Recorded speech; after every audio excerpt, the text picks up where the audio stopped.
नमस्कार, पक्ष विपक्ष देख रहे हैं आप। मैं हूं आपके साथ नेहा दुबे। चंडीगढ़ के कर्मचारियों पर केंद्रीय नियम लागू होने के ऐलान पर पंजाब सरकार ने मोर्चा खोल दिया है। मुख्यमंत्री भगवंत मान ने कहा है कि पंजाब इसे स्वीकार नहीं करेगा। हम पंजाब के जायज हक के लिए मजबूती से लड़ेंगे। वहीं दिल्ली में आपके डिप्टी सीएम मनीष सिसोदिया ने कहा कि आपको बढ़ता देख बीजेपी डर रही है। गृह मंत्री अमित शाह ने हाल के चंडीगढ़ दौरे के दौरान घोषणा की थी कि अब चंडीगढ़ के 23,000 कर्मचारियों पर सेंट्रल सर्विस रूल्स लागू होंगे। इसका नोटिफिकेशन जल्द हो जाएगा। ग्रुप ए और बी का रिटायरमेंट 60 साल में होगा। पंजाब सर्विस रूल्स के मुताबिक 58 साल में रिटायरमेंट होता है। अब इन कर्मचारियों को 2 साल और मिलेंगे। इसी तरह क्लास 4 में रिटायरमेंट की उम्र 60 से बढ़कर 62 हो जाएगी। इसके अलावा चंडीगढ़ के कर्मचारियों को अब 2 साल की चाइल्ड केयर लीव मिलेगी। दरअसल पंजाब रूल्स के हिसाब से सिर्फ 1 साल की लीव मिलती थी।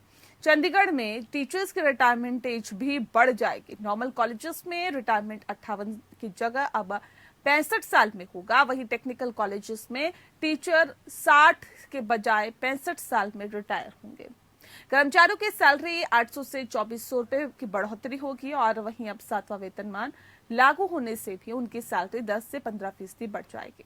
चंडीगढ़ में अभी 6वां वेतनमान लागू है और पहले हर आदेश के लिए चंडीगढ़ के कर्मचारियों को पंजाब सरकार पर निर्भर रहना पड़ता था। केंद्र से भत्ते या दूसरे बेनिफिट के लिए आदेश होते तो पहले पंजाब नोटिफिकेशन जारी करता था। इसके बाद चंडीगढ़ में ये लागू होता और अब केंद्र जो नोटिफिकेशन करेगा कर्मचारियों के लिए वे सीधे लागू हो जाएंगे। पंजाब सरकार की ओर से वित्त मंत्री हरपाल सिंह चीमा ने कहा कि केंद्र सरकार का फैसला तानाशाही वाला है।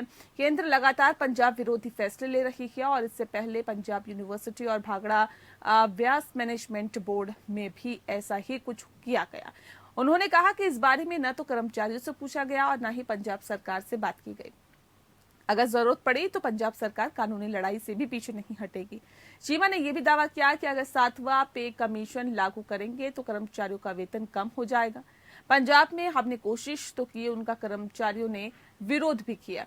दरअसल कांग्रेस नेता सुखपाल खैरा ने कहा कि केंद्र के इस फैसले से अब पंजाब के बजाय उत्तर प्रदेश और बिहार के कर्मचारी चंडीगढ़ में आएंगे और उन्होंने राज्यसभा के नए चुने सांसदों को कहा कि वह केंद्र के इस तानाशाही फैसले का विरोध करें। जबकि अकाली दल के प्रवक्ता दलजीत चीमा ने कहा कि चंडीगढ़ में 60% पंजाब और 40% हरियाणा के कर्मचारी तैनात होते थे। कर्मचारियों पर पंजाब सिविल सर्विस रूल लागू होते थे। उन्होंने कहा कि पंजाब से चर्चा किए बिना ही इस तरह का तानाशाही पूर्ण फैसला ले लिया गया। उन्होंने इसे पंजाब पुनर्गठन एक्ट 1978 का उल्लंघन करार दिया।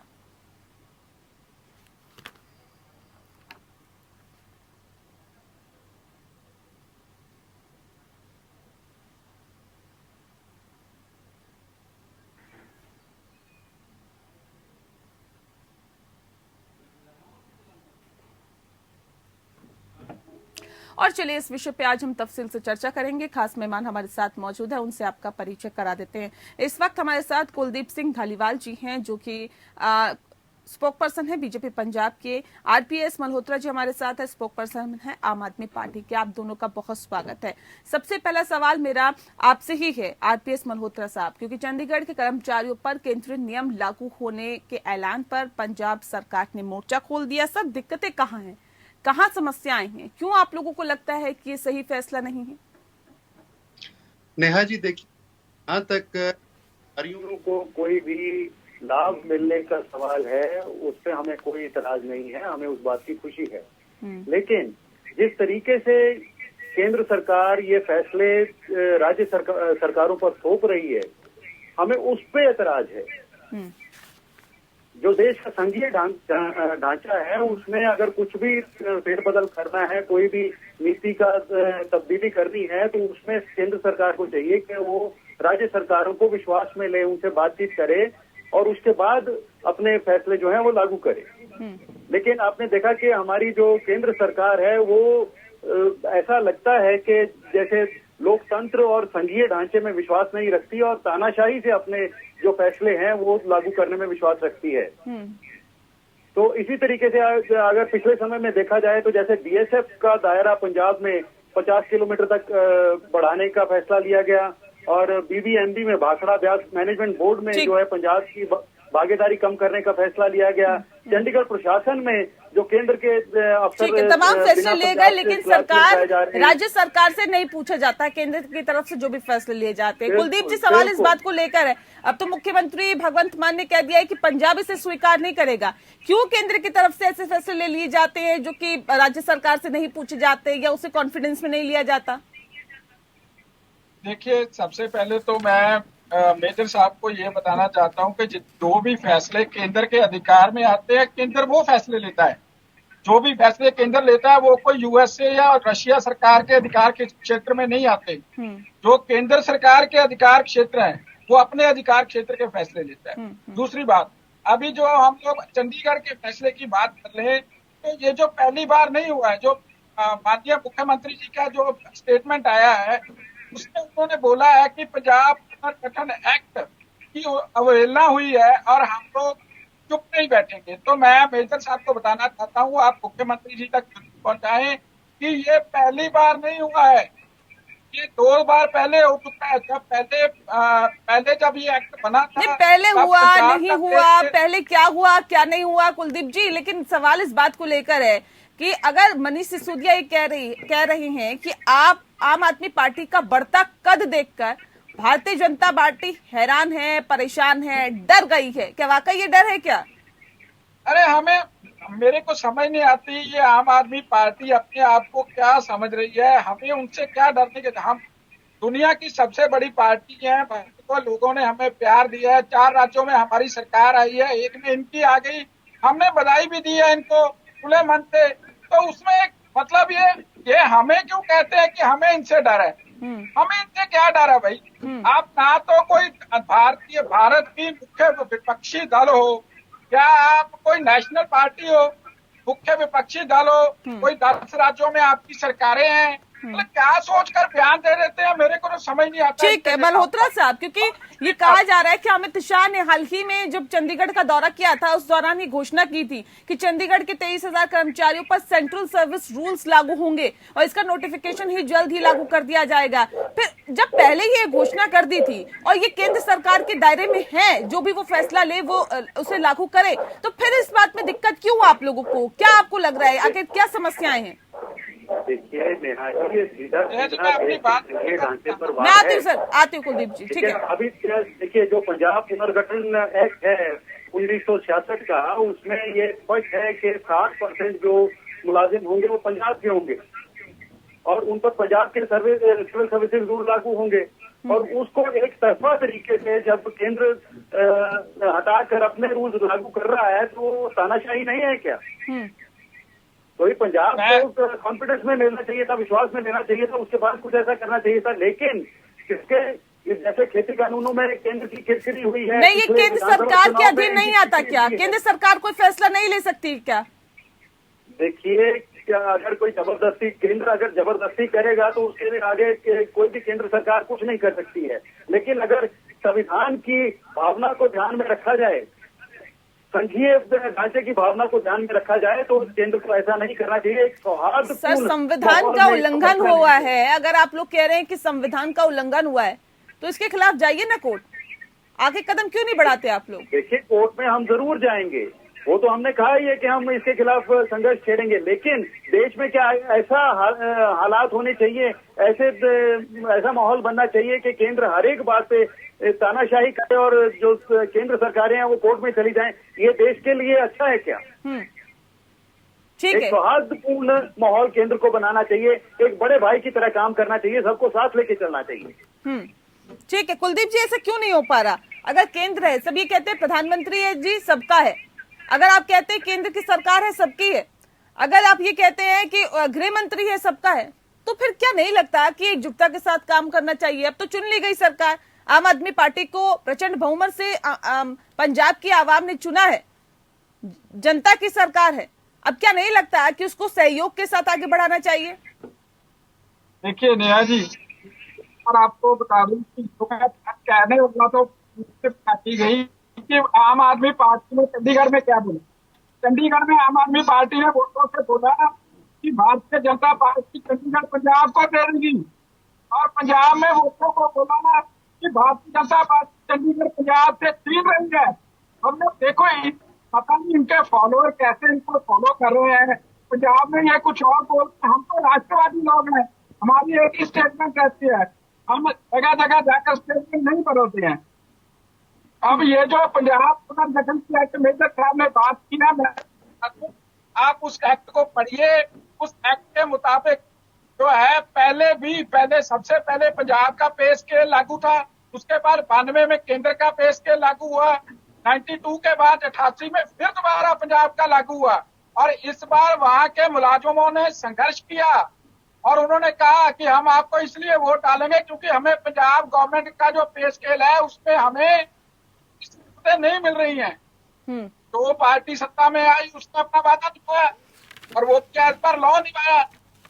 आप उसमें करने से पहले आप उस एक्ट को पढ़ तो ले मेजर साहब, आप भी पढ़े अपने मुख्यमंत्री को। आम आदमी पार्टी के साथ ही कांग्रेस के नेता भी ये कह रहे हैं कि केंद्र के इस फैसले से अब पंजाब की बजाय अब उत्तर प्रदेश और बिहार के कर्मचारी चंडीगढ़ में आएंगे। उन्होंने कहा कि राज्यसभा के नए चुने सांसदों को ये कहा है कि वो केंद्र के इस तानाशाही फैसले का विरोध करें।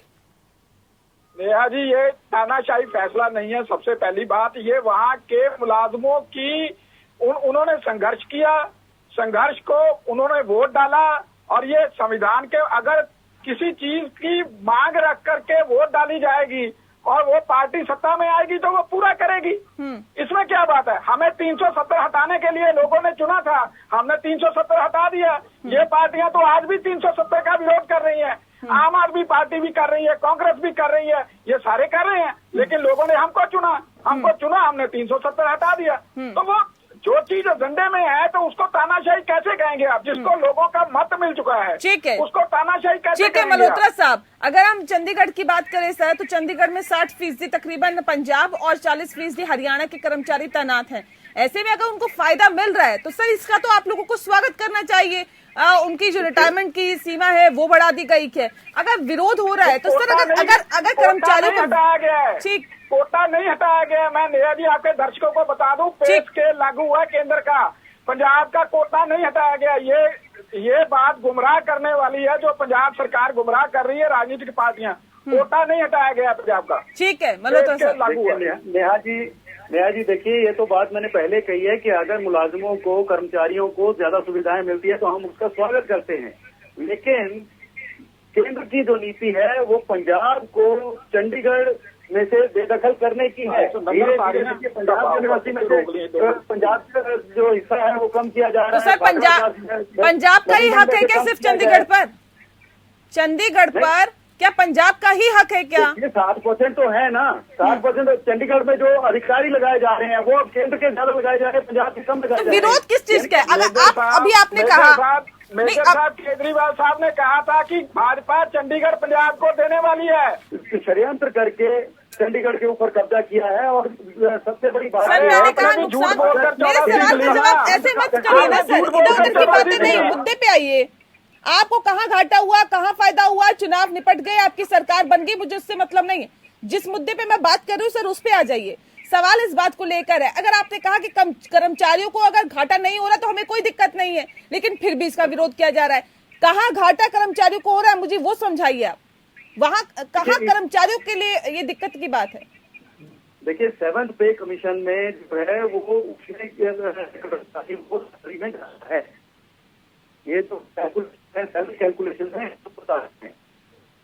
इसके अलावा और ये है कि जब भी संघीय ढांचे में कोई फेरबदल करना है तो राज्यों की सलाह ली जानी चाहिए। कोई ठोस रीजन नहीं दे पा रहे ना आप, क्योंकि ये तो जो अभी तक हमारे पास जो खबरें हैं उसके मुताबिक चंडीगढ़ में टीचर्स की रिटायरमेंट एज बढ़ गई है और ऐसे में नॉर्मल कॉलेजेस में रिटायरमेंट जो 58 की थी वो 65 की हो गई। टेक्निकल कॉलेजेस में टीचर की जो एज थी 60 की थी 65 की हो गई। कर्मचारियों की सैलरी जो है वो 800 से बढ़ाकर अब 2400 रुपए उसमें बढ़ोतरी कर दी गई है। 7वां वेतनमान जो लागू किया गया है उनकी सैलरी अब 10 से 15% बढ़ा दी गई है।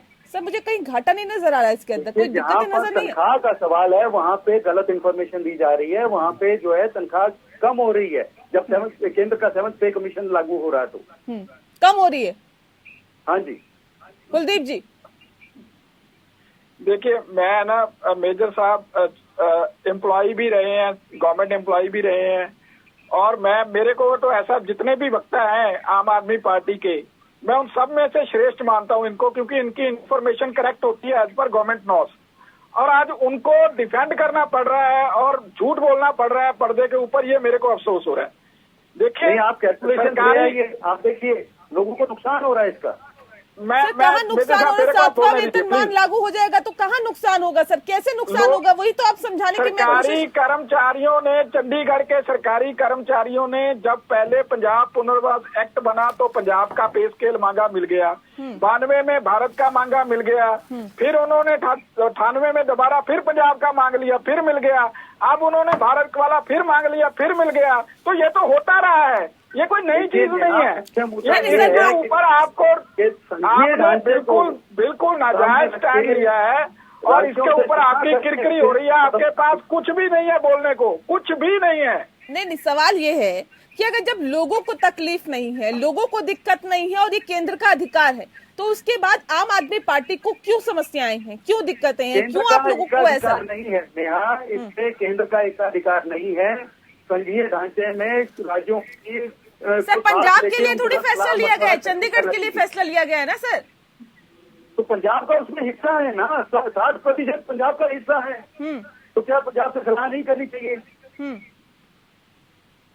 ठीक है कुलदीप जी, पंजाब से सलाह नहीं करनी चाहिए क्या? देखिए मैं यहाँ पे 3 स्टेक होल्डर्स हैं, सेंट्रल गवर्नमेंट है, हरियाणा गवर्नमेंट है और पंजाब सरकार है। ठीक है, तो हरियाणा में पहले ही बीजेपी है, सेंट्रल गवर्नमेंट है और हमारे पास वीटो है, इसमें कोई दिक्कत नहीं है। और अगर मुलाजम कोई चीज लेके मांगते हैं तो हम उनको दे सकते हैं, संविधान के अनुसार है, डेमोक्रेसी के अनुसार है। और पंजाब में गवर्नमेंट बन रही थी अभी, तो अभी ये जो फैसला हुआ है, ये इधर भी चुनाव होके मतलब पहले चुनाव में वादा हुआ है ये कि हम देंगे। जब बीजेपी वहां पे आ चुकी है, चुनाव हम चाहे ये तो कह रहे हैं कि जी हम जीते थे, अगर ये जीते होते, अगर इनका मेयर होता तो क्या ये ना देते? पहले ये बताएं, क्या आप उनको ना ये मतलब सहूलत देते जो सहूलत उनको मिल गई है? तो इनका तो डबल स्टैंड है। चंडीगढ़ में कुछ और स्टैंड है, अम्बाला जाके और स्टैंड है, दिल्ली पहुंच के और स्टैंड है, पंजाब में कुछ और स्टैंड है। देखिए भाई, देश का हम राष्ट्रवादी लोग हैं, राष्ट्रवाद के साथ चलना है। राष्ट्रवादी लोग हैं, इसका क्या मतलब है कुलदीप जी? बाकी लोग राष्ट्रवादी नहीं है क्या? सिर्फ आप लोग राष्ट्रवादी बचे हैं क्या? ये क्षेत्रवाद की राजनीति करते हैं, राष्ट्रवाद की राजनीति नहीं करते हैं, यही दिक्कत है। क्षेत्रवाद की राजनीति करते हैं, यही पे समस्या है। मुद्दे पे रहिए ना, ये क्षेत्रवाद राष्ट्रवाद। सर आप लोग तो ऐसे माहौल बनाने की कोशिश कर रहे हैं कि राष्ट्रवादी पार्टी सिर्फ भारतीय जनता पार्टी है, बाकी तो कोई राष्ट्र के लिए सोचते नहीं है, राष्ट्र के लिए बात करते हैं। मुद्दे पे रहिए ना, चंडीगढ़ पे रहिए ना सर। गाने गाए हैं इनके कार्यकर्ताओं ने, नेहा जी क्या बात करते हैं, भांगड़े डाले हैं दिल्ली वर्सेस हम दिल्ली को जीत के लाएंगे, ऐसे करेंगे। तो ये बात कौन सी, इनसे हम क्या राष्ट्रवाद की अपेक्षा करें? तो वो तो आपके टीवी चैनलों पे घूमे हैं। नेहा जी, रेल गेल भेल फेल सारा कुछ तो इन्होंने बेच दिया देश का, और ये राष्ट्रवादी हो गए। अब बाद में अभी आ जाएंगे पूंजीवाद के ऊपर। अब ये पूंजीवाद के ऊपर आएंगे तो पूंजीवाद के बाद फिर इनके पास पैसा नहीं है, नहीं भागेंगे फिर पूंजीवाद राष्ट्रवाद पे मत जाइए सर, जब जाएंगे तो बहुत लंबा डिबेट हो जाएगा। लेकिन ये कहा जा रहा है कि पंजाब पुनर्गठन एक्ट 1978 का उल्लंघन है कुलदीप जी, इसे उल्लंघन करार दिया जा रहा है कि 1978 का उल्लंघन किया आपने उस एक्ट का। मैं बता चुका हूं कि इसमें 3 स्टेक होल्डर है, 2 स्टेक होल्डर बीजेपी है। जब 2 स्टेक होल्डर एक तरफ है तो एक स्टेक होल्डर को अगर कोई एतराज है वो कोर्ट में जा सकता है, कोई दिक्कत नहीं है। तीनों को मनाने का ये हम विपक्ष को साथ लेके चलना होता है। वो ऐसा नहीं है कि विपक्ष अगर नहीं मानेगा तो कानून नहीं बनेगा। अगर वहाँ के लोग चाहते हैं, इसके खिलाफ अब आप क्या करेंगे? देखिए केंद्र ने फैसला ले लिया है, अब आप लोगों का कदम क्या होगा? प्रदर्शन करेंगे, जो कि आप लोग करते रहे हैं हमेशा से, प्रदर्शन से ये आम आदमी पार्टी का जन्म हुआ है, प्रदर्शन ही करेंगे, यही एक ऑप्शन है आपके पास, या फिर इसके खिलाफ आगे क्या कदम आप लोगों का होगा? देखिए, केंद्र की जो संघीय ढांचे के खिलाफ नीति है, इनका जो ऐसा एटीट्यूड है, उसके खिलाफ हम पूरी तरह से उसके खिलाफ आवाज उठाएंगे और गलियों से लेकर संसद तक हम अपना संघर्ष छेड़ेंगे। केंद्र को राज्यों के अधिकारों के ऊपर ऐसे कब्जा नहीं करने देंगे। आप अपनी गारंटियां पूरी करें। मेजर साहब किस तरफ चल पड़े हैं, पहले पंजाब में गारंटियां पूरी करें। कोर्ट में पैसा जाएंगे आपके क्या? पास है नहीं। कोर्ट में जाएंगे या सिर्फ ये कह देंगे कि छोटी छोटी सी बातों के लिए कोर्ट में नहीं जाया जा सकता? इनके पास नेहा जी मल्होत्रा कुछ साहब। नहीं है, केंद्र को ब्लेम करने के बहाने ढूंढते हैं, लेते उसके हैं ऊपर सर, ऐसे आंदोलन कैसे करते करते हैं। हैं आप लोग? तो ऐसे मत सर्वोच्च करिए ना न्यायालय प्लीज। है, वो इंटरप्रिटेशन देगा इसका। हम्म, ठीक है ना, कि सर्वोच्च न्यायालय हमेशा से इसमें इंटरफेयर कर सकता है और गाइडलाइन आप जाएंगे, आम आदमी पार्टी जाएगी? बिल्कुल, हम इस पे संघर्ष करेंगे और जरूरत पड़ी तो हम जरूर जाएंगे। ठीक है, बहुत शुक्रिया सर आप दोनों का हमारे साथ इस खास चर्चा में शामिल होने के लिए। इसी के साथ पक्ष विपक्ष में इतना ही। नमस्कार।